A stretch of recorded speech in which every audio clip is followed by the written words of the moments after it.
For the next part of our chemistry review, we're going to look at problems where we're given a certain number of grams. So for example, let's say we're given 0.22 grams of a particular isotope. How about cobalt 58?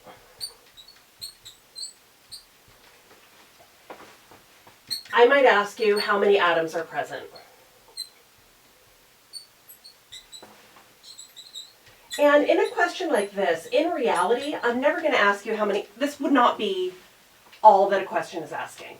This would be part of a longer question where I might say that 0.22 grams of cobalt 60 decay according to alpha decay, blah, blah, blah, blah. In order to be able to figure it out, we're going to need to know how many atoms are present. If you had me or Ms. Ellman, you would have learned to get moles using this formula. And then if we wanted to get the number of atoms, we would take the moles and we would multiply it by Avogadro's number.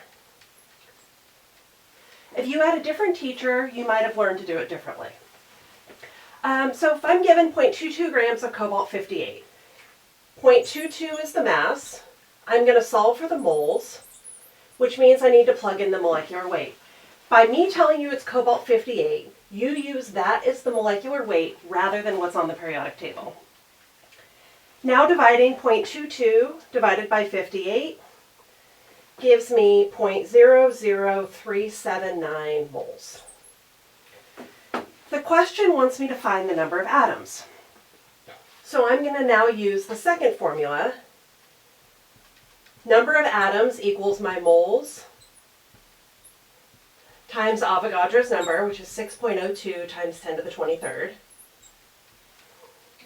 times 6.02 E23 gives me 2.28 times 10 to the 21 atoms in this particular sample. Okay, now I'd like you to try the next practice problems that are on the page and come back if you need the solutions.